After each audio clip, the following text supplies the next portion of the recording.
And so he literally downloaded the app right there on the spot. He was showing me pictures on his phone of his gym, and it was beautiful. Yeah. He put a lot of time into it. He's like, thank you. He goes, I can make, a couple $100 a month. That's huge for me. Right. And I think that was invigorating for me. That got me super excited. Like, that's inspiring for me. That's why I'm doing this.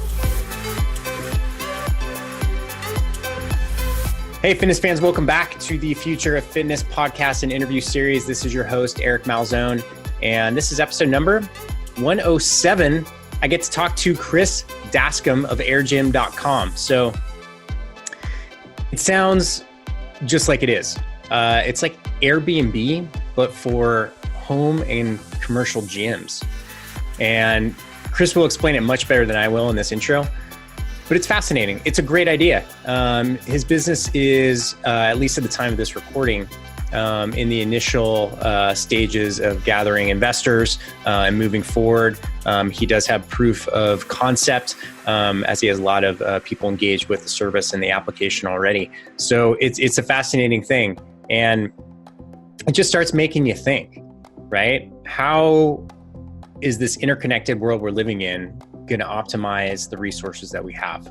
I'm starting to see things like this pop up, similar for like self-storage. Somebody has extra garage space and someone down the block wants to rent it for $25 a month to put their old bed and whatever in it, right? Their skis or something like that. So how is the world changing, right? And if there's one thing I hope that you get from this podcast as a fitness professional is start looking forward. Start seeing the changes that are happening, looking at things that are working in other industries and see how we can apply to ours. That's the biggest thing that I hope I can help facilitate and make an impact that way. Just getting people thinking a little bit differently, thinking the way that the future is going to lay out. And how do you get to that point? How do you be an early adopter? How do you disrupt? And Chris is doing it. So it's really cool. And I'm a big supporter of what he's doing. And it was a really eye-opening interview, especially for people who are doing startups as well. Gives you some insight into some of the wins and the struggles of people developing it. So before we get into the interview, I want to thank Live Life Healthy 828 for the review that they just recently wrote. I always learn something from listening to Eric's interviews. His questions are great, and so are his guests. I feel like I grow as a trainer with each one. Thank you, Live Life Healthy 828, whoever you are. I really appreciate the 5-star review. And if you're listening to this, I ask you to go to iTunes, Stitcher, wherever you listen to this podcast, and give me a 5-star review. Subscribe. And if you write a review with comments, I will read it on air. So please do that. You can find it at the Future of Fitness. So without further ado, let's get into Chris Daskam's interview with Airgym.com, episode number 107. Enjoy the ride. And we are live. Chris Daskam, welcome to the show, man. Hey, thank you. Thanks for having me. Yeah, I'm excited to have you. It's a really, really interesting topic in business that we're going to go over today. And, like I was telling you before the recording, when all great conversation happens and none of the listeners get, is that, I've talked about your business over in dinner conversations with people and who are into fitness. And they're like, that's genius. And I'm starting to see, kind of this model that you're doing. Obviously Airbnb was kind of like the first version or first application of this idea. Mm-hmm. I'm starting to see it everywhere, starting to be applied to different areas. And I feel like, and I'll let you explain more about it, that it's like the concept is so sound and so proven. It's like, well, how do we optimize this idea in every aspect of civilization and community and society? And you found one application. So without me talking anymore, give us a little background on you, Chris, and what you're short bio, and then what you're up to. Sure. And thanks again for having me on. I appreciate it. Just a little bit about me. Growing up, I grew up in a small town. I was always involved in sports, in everything, right? Our parents encouraged us to be involved in everything, from basketball to baseball to soccer and tennis and everything, right? And I also grew up watching my parents work out at home. And I think that had a little, I didn't know it then, but I know now that had a lot of influence on having good role models. And so fast forward, I was a collegiate athlete in soccer. I was involved in martial arts at a very young age, and I had always been into fitness, right? I started my college career as a physical therapy major. I quite frankly just didn't have the grades for it. And so I transitioned to a business major, ended up graduating with a marketing degree. And I've always sort of looked at life through the lens of how can we do it better? How can we do it more efficient? And the idea of building a team and building a product has always intrinsically kind of been there for me. And so, kind of fast forward to today as to where we're at with Airgym, the idea for Airgym came from neighbors of mine who have a garage gym. And the garage gym is very straightforward. And there's a squat rack and there's a bench press and there's kettlebells and barbells and basically everything that you need within 800 square feet. And they invited me over to come work out. And I got one of the best workouts I ever had because Mitch and Shannon both, Shannon does marathons, half marathons. Mitch he's lost about 100 pounds. Wow. He's an athlete and he's got such passion. And so when you kind of get that one-on-one at a garage gym in a very intimate setting, I got home from that first workout last year, October, and it hit me like it's convenient, it's close, it's not crowded. I would pay him to work out there. And so that's kind of how the idea sort of spawned was being able to work out with friends and neighbors, meet like-minded people, and have the conveniences that you don't have to travel 20 minutes one way to go work out. Yeah, it makes a ton of sense. I have some good friends in Santa Barbara who started their own garage gym, and neighbors would come by. They would charge them $20 a month just to give them a key, and it just made a lot of sense. The person could just walk 2 houses over, train at the gym, and it's what I love about this, and what a cool time that we live in is that we have these new ways of connectivity, right? Yep. And now the game is like, well, do we really need to create anything more, or can we just take what we have and apply it to everything that we do already? And that's what you guys are doing, like blockchain, right? Like, okay, whether or not the currency thing works out, think about all the applications for what blockchain can do. Right? Absolutely. And smart contracts and that whole market, right? It affects everybody. Just as much as social sharing has affected everybody with renting out your cars with the Turo app and jumping in an Uber, renting someone's house, right? Those are all stereotypes that we've traditionally done things one way. And what we're seeing out of newer generations, whether it's millennials or Gen X's or whomever it may be, is one, they don't want to own stuff as much as we used to just get all the workout equipment and all the power tools and stuff. Yeah. Well, now there's apps that you can go ahead and rent out that stuff to people who want to use it so they don't have to own it. So it's an interesting social sharing economy that is growing exponentially. Yeah. And it's cool. I was talking to you before about my particular lifestyles. My wife and I move around a lot, right? We essentially adopted a nomad lifestyle. I can only bring with me what I can fit in our van. Sure. That's it, right? I have one duffel bag of clothing that goes with me ever. And it took me 15 months to minimalize down to that. As a fitness guy, I probably had like 80 t-shirts. Now I have 12. And that was emotionally heartbreaking for me to let go of some of those t-shirts, but it made no sense for me to keep them. Anyway, that's my own issues. But, as you get more people who are living a more minimalist, more essentialist lifestyle, it just makes so much sense. Like, why do we have to have all this crap? We just accumulate things and then it ends up being stored somewhere, not used. So yeah, it's God, I just love it. Now, it's why I was so excited to do this interview and take this interview with you, because I think it's a really cool concept that maybe not only will get people interested in being part of what Airgym is, but start thinking more in along these lines. That's better for everybody.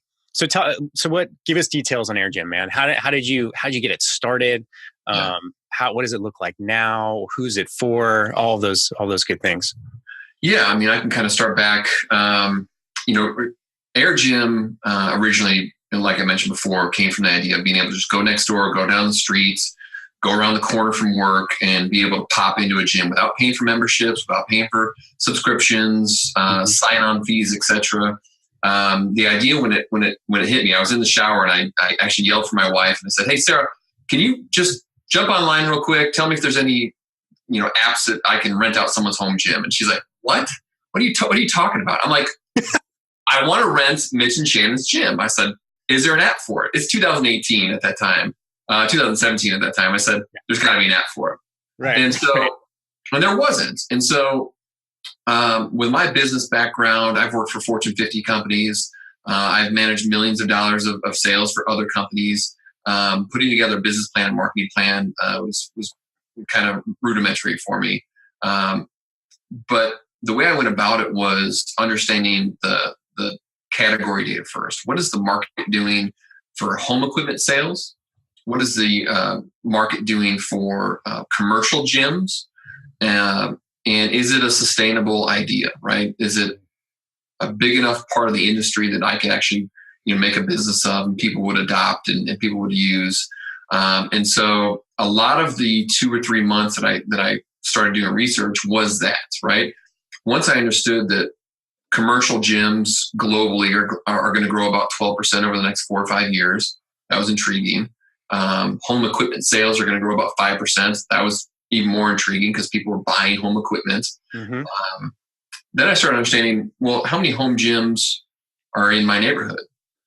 And in a neighborhood of about 700 houses, there was 10 really, really good home gyms in people's garages. How'd you find that out? So we have, within this community, we have a Facebook page. Okay. So it was very convenient for me to be like, hey, who has a home gym? Do you use it? Just a basic questionnaire. Okay. And then I expanded my search outwards, getting into groups like CrossFit groups on Facebook and talking to them about it, going to my personal network and just understanding what do people use, how much equipment, so is it daily, do they have friends coming over, and just kind of doing this market analysis, right? And that was a good couple months. And then once I made the determination I want to go forward with it, it was, how do I find a developer, right? There's thousands of developers out there who claim to be full stack dev and they can do this and they can whip it out and we're a lean company, right? That was a challenge. And I joke about it all the time because I put a message on LinkedIn and just said, hey, I need help finding a developer who can make me an Airbnb type website that I can book and make transactions through. I didn't say anything about it. And within one day, I had like 278 requests for people who wanted to talk to me. Right.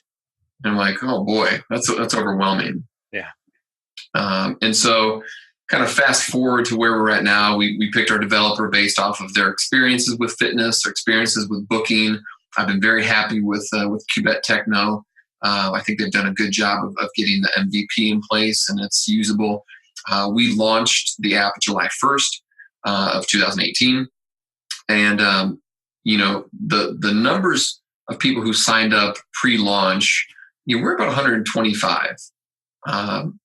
And my goal is to have 50 owners, gym owners, 50 members, and like 5 fitness trainers. And, we beat that number. And so my goal for launch was, can we get 300 people, right? Can I double that number? Well, when we launched July 1st, we had 6,000 app downloads and we had about 1,200 people sign up. And so I far exceeded where we're at. But the app itself, if I take a step back, the app itself is meant for 3 users. And so you've got the home gym owners or commercial gym owners. You have the members themselves, those who want to be able to work out wherever they want to without signing up. They just want to be able to drop in and work out. And then you have the fitness trainers. And those 3 users, by and large, the members are up to about 800 members. We've got just over 600 home gyms right now signed up and a couple hundred fitness trainers. And so that's kind of who we're going after. Those are the users. But it was a pretty humbling experience to see that many people download the app and get excited about it. Yeah. It was a little scary. You're like, oh God, people are actually using it. Like, so it was, as expected, there were some glitches. There were some items that needed to be corrected. And we knew that coming in, but people could get on, they could log in, they could see the gyms, they could create their profile and add pictures. And that was very, very exciting. We were up north in the northern woods of Wisconsin when the app launched. And so we were kind of away from internet connection, and when it launched, I got into like a Starbucks, checked everything, and then we had a little bit of work to do on it. Since then, we've had some more users adopt it. We've had a lot of commercial gyms join, and we really feel like we could be the platform for home gym owners to just stay focused on doing what they do best, which is run your gym if it's commercial, or welcome people who are coming in who want to come over and work out, and let us be the booking platform for them. Yeah. So I understand, Chris, why a home gym would sign up. I understand why a commercial gym would sign up. I understand why an end user like me looking for a gym place to train would sign up.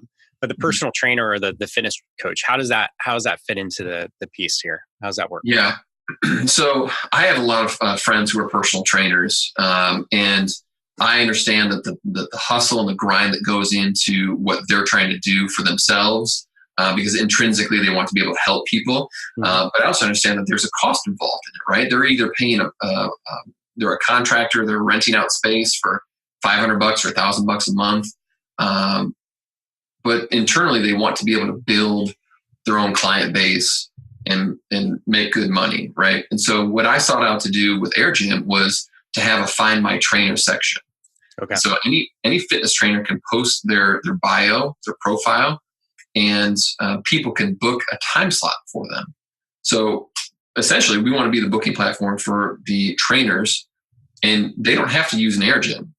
They can go ahead and continue going to their gym. They can use an Airgym if they want to. They can start their own gym as well. And that's what we're trying to show people, is that like we'll be that front end platform for you to just continue running your business. And so there's a Find My Trainer section that's currently on the app right now. Like I said, we've got about a couple hundred trainers who've signed up, and literally I can search the map wherever I'm located, find a trainer, click on their profile, and see how much they charge, see what they're licensed and certified in, see what their specialty is, check out pictures. And then if I like it, I can go ahead and book a time slot with them to come over and work out. And does that handle all the monetary exchange as well? Like it does. Yeah. We do all of our payments through Stripe. Okay. Yeah. So if I'm a trainer, someone books with me, they pay through the app, I get paid through Airgym. Correct. Awesome. Yeah. And that takes care of their, the issue of them finding some kind of, CRM or billing software too. Right? Yep. Genius. I love it. Competition. Do you guys have competition? Is there any competition in the space right now? Not in the home gym space. So our competition for the commercial space is really ClassPass. And ClassPass has got millions of dollars of funding, and they're doing some awesome things in terms of building community for the boutique gyms. And they stated on their website that they're focused on boutique, the yoga, the bar, the Pilates, spin. There's a couple strength gyms on there as well. But that's really the only competitor from a booking standpoint, but no one in the home gym space. Awesome. So if I'm going to, let's say I'm on this island, I'm on Pender Island right now. People don't know what that is. Just look it up. It's off the coast of Vancouver. And, like I was telling you, I found out there's a couple home gyms on the island. There's the commercial gyms, quote unquote commercial, are minimal and don't really suit my barbell fetish. Right. If I'm looking, let's say I found a gym on the island, what do you expect me to pay? Is it like a drop-in fee? Is it a membership base? Like what's some average cost that you're seeing? And then, if I'm a home gym owner, how much can I make? Yeah. So, we want the home gym owners and the commercial gyms who sign up to set their rates. Okay. And so what we're seeing is anywhere from $3 to about $10 per hour. Okay. So there's no weekly payments right now. There's no monthly payments. We would like to, in the next iteration or update, we'd like to incorporate that. So if you really find a home gym or commercial gym you like, you can go ahead and just book it for the month. You can show up as many times as you want. But for an hourly rate for where we're at right now, it's anywhere from about $3 to $10 per hour. And so, you start running the math that if you get 3 clients and you're charging $3 an hour, $9 per hour for those 3 clients, they're going to work out, 3 days a week. It's $27 a week. It's just about $100, right? So 128. $128 a month is groceries, right? That's someone's car payments. Yeah. But furthermore, if you wanted to make a business out of it, right, you can amplify those numbers and double or triple or quadruple it to understand what is the potential, right? Yeah. Yeah. Well, the thing is, it's income that comes from something that's there already anyway. Correct. And that you're using an hour and a half a day. Yeah. And then it just sits there. And what I hear from, a lot of people is that, well, it turned into the coat rack. My barbell turned into the coat rack, right? Yeah. Yeah. I don't use it anymore. Right. What do I use it for? I was at a networking event last week, and it was just on the west side of Nashville. And I gave the 60-second spiel as to what I'm doing, and the guy stopped me. And he was a bigger guy, probably mid 40s. And he goes, "I've got a garage gym. It's awesome." And he started lighting up about it, just how cool it was, how much money he spent into it. He goes, "I never use it. I want to do this." And so he literally downloaded the app right there on the spot. He was showing me pictures on his phone of his gym, and it was beautiful. Yeah. He put a lot of time into it. He's like, "Thank you." He goes, "I can make, a couple $100 a month. That's huge for me." Right. And I think that was invigorating for me. That got me super excited. Like, if I didn't do anything all week and I met that one guy who downloaded it and it's going to change his life because he's passionate about fitness. He's a big dude. He's clearly, his hands like just crushed mine. It was like, it was like, damn, he's worked out for a long time. He knows what he's doing. Yeah. That's inspiring for me. That's why I'm doing this. Yeah. I love it. I mean, I've built out 3 gyms, in the last decade. And, I always tell my wife, if we ever settle in a place, I want to build some sort of garage gym. Right. Yeah. But when you can build, and I've seen beautiful garage gyms, like beautiful home gyms. And, so much pride goes into building that thing out for a lot of people, especially if you kind of like, it's a weird thing. Building out gyms is really addicting. Maybe I'm weird. I don't think I am. I think it's pretty normal. No, that's the norm. Into it. Because you want all the toys. It's toys. That's what it is. It's just toys, right? And many people are have this proud gym that they built, but they don't have anybody to share it with. And what a great way to do it. I mean, ultimately, when we train, it's always nice to have people to train with, right? Yeah. Energy, and everything that comes with it. So, God, it's so massively applicable. So I guess I would imagine your big challenge right now is just getting the word out. Right? Because, home gym owners they don't know this solution exists to a problem they don't really know that they have. So that's a part of it, right? They're also not adept at marketing and advertising themselves, sure. Right? And so, they can tell their social circle on Facebook or Twitter or whatever it may be for them.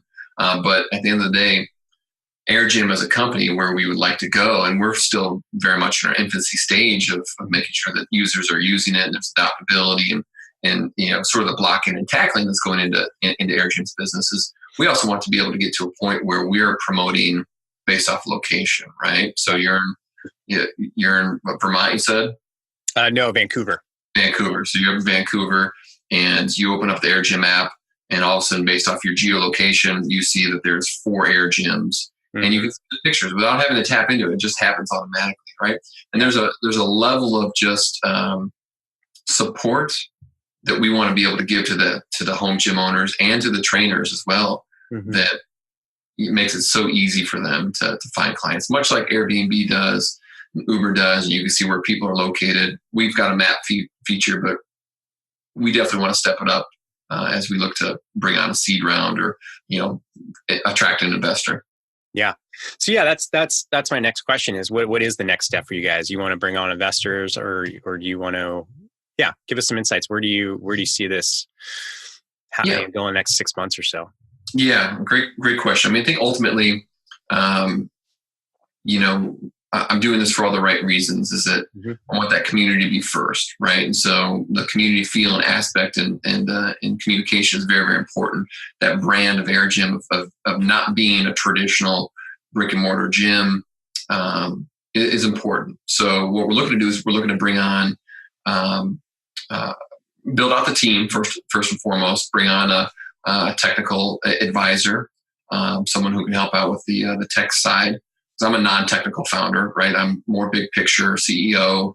We want to bring on a CFO as well, even on a fractional basis to round out the team. And that's sort of the feedback that we're hearing from some investor conversations we've had, is that they want to see a full team. And so, over the next really month and a half, up until the new year, we're looking to do that. And so I've had some really good conversations with some potential CTOs, CFOs, but we're also doing a lot of A/B testing in terms of, how do we attract more home gym owners, right? Organically, we've grown through social media, and that's been awesome. But how do we continue to increase users, and how do we keep attracting users to keep coming back? And so those are all things that I'm working on in addition to building out the team. And then we would like to raise a seed round to help us scale, and then put some support behind the commercial gyms who sign up, the home gyms who have already signed up, and continue to build and grow and build and grow. Yeah. Yeah, man. It's so cool. So, what I love about these types of businesses and anything that, modern entrepreneurs are going after is that we have the ability now to build a business that completely matches what our dream lifestyle is, and, I'm always curious when I hear stories like this, like, how do you, you're obviously doing it for all the right reasons. How do you see this changing your life, in 10 years, like 5 years, let's say, because this is something that grows pretty fast, I would imagine. How does that change your life, man? What's that vision for you personally? Yeah, I grew up in a small town, and I think that there's so many benefits and perks to being able to know your community, because you learn a lot about yourself real quick that way, right? Grew up in a metropolitan city, LA or Chicago. There's a lot going on. There's a lot of distractions, right? And so I want us to continue to have that sort of small town feel, that people are welcome and this is a community. And I think the way that's going to affect me is it's just going to bring further affirmation that, like, my upbringing was very solid, and communities first, and I can continue to feel good about the product and not be so corporate America, right? Obviously, there's going to be corporate structure behind the company. Sure. That's with any company. However, I think really the social culture is going to be probably the most fun thing for me to see going forward, is home gym owners who are getting behind it and they're very passionate. But it also affects my family as well, right? I've got 2 little kids, and my wife was a college volleyball player. She went to UConn. We wanted to show our kids that, like, you can be healthy no matter where you're located, right? And so I think it's big picture 10 years down the road. Hopefully we're a fraction of the success that Airbnb has become. And we're changing people's lives for the better, and hopefully making them some money as well. Yeah. Yeah. and now I'm going to ask you, like, the Shark Tank questions, right? Like, what, let's say Airbnb, this gets on the radar and someone's interested in doing it. What stops them from just adding this additional piece to what they already have in their network? Talked about this very early on as I was building out the idea and the concept, and quite frankly, nothing, right? They're a $34 billion company, and they can pretty much do whatever they want to do, right? And while I think they've done a good job of focusing on their core business, I know that they're going to want to add on different revenue models to be able to continue to provide value. So quite frankly, they could. And if they did and I went under, no one would really care, because they would have the next biggest and best thing. And I think for me, it would be like, okay, well, I'll take my lumps and move on to the next thing that I'm interested in, which I've got other ideas to build and grow and make it my own. Yeah. So yeah. Yeah, I would imagine it's there's probably a lot of urgency behind this too, right? Like, you really want to get in and get a foothold as fast as possible. Hence, doing podcasts like this to get the word out there and move quickly. So how are you structuring your energy and time? That's because I know you also right now you're doing two things, right? You have like a full-time gig as well, which is how most people get started. Yeah. what's your, how are you leveraging your time right now? Which is, a struggle for any entrepreneur, right? It's, I have so many things I can be doing, but what's the things that are most important to move this forward? Yeah, so there's been different phases in which Airgym has sort of developed into, and so really kind of the first phase was all just market research, development research, and then we got into the build the app, and then as we're building the app, I'm focusing, and I still focus a lot of my time on social media. I hear a lot of people say, "Well, just be really good at Instagram, or just be really good at Twitter, or whatever you want that brand to be," right? And my take is very similar to like Gary Vee, is that be on everything and understand who your customers are on everything, and do it yourself and don't have another company do it. So a lot of my time currently in this phase of Airgym's growth, I'd say about 80% of my time is really spent on social media, right? Doing podcasts, and I've got my own podcast, Airgym Digest. I've got an email that I send out on Mondays to all the users so far. I've got a private Facebook group. But on Instagram and Twitter and Facebook and LinkedIn and Quora and Anchor for podcasts. So that's a bulk of my time. And I truly enjoy that because it's the creative piece, right? It allows me to put the voice behind who Airgym is.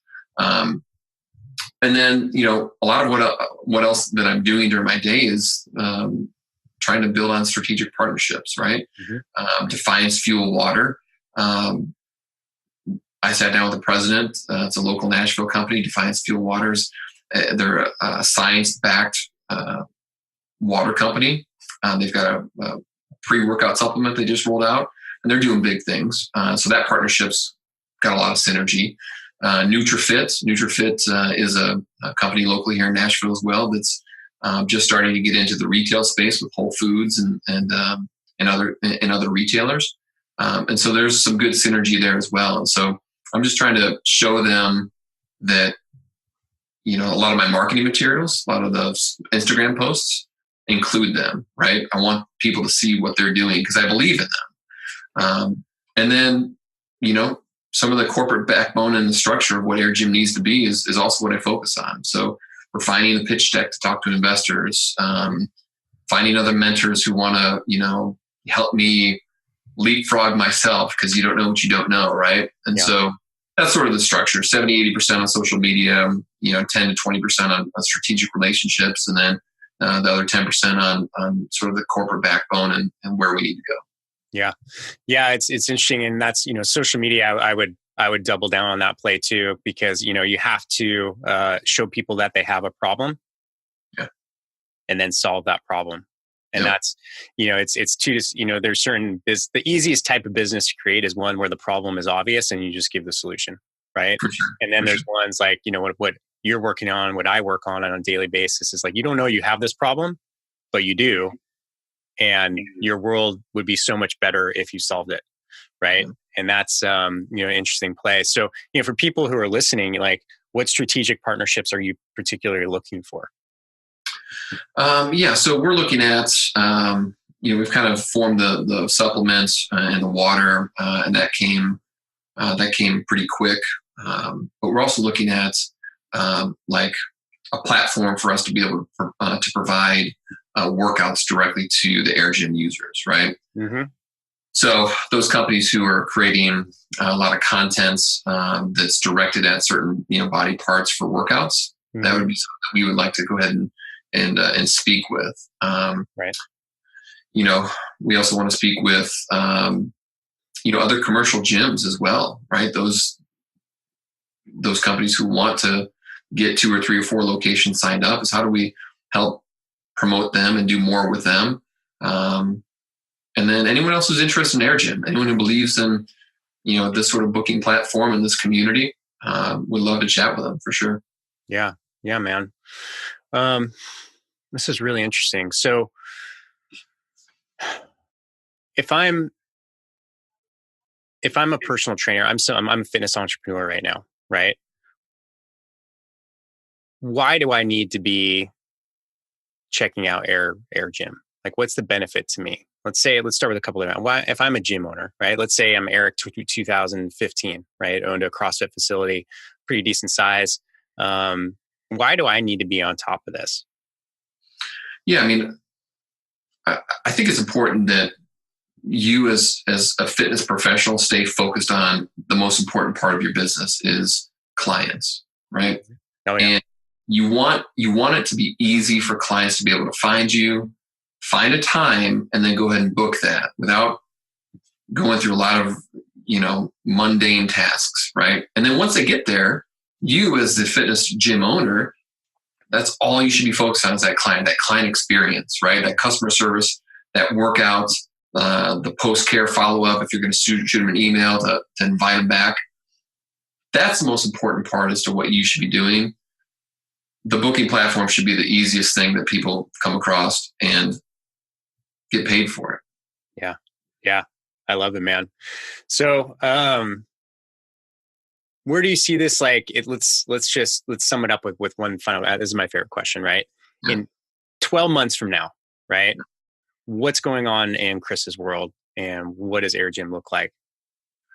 Yeah. 12 months from now, we fully expect to have at least 10,000 home gyms signed up. Nice. Okay. I say home gyms because it's very ingrained that we start at home. Yeah. Home and commercial, right? We want 10,000 that have signed up. We'd like to have at least 50,000 members at that point, and well over 1,000 trainers. So those are the metrics, right? Cool. But I think more importantly, what you see now from our website, airgym.com, or even from the apps that you're using now, is going to look and feel totally different. And it'll be a lot more intuitive. There'll be a better flow.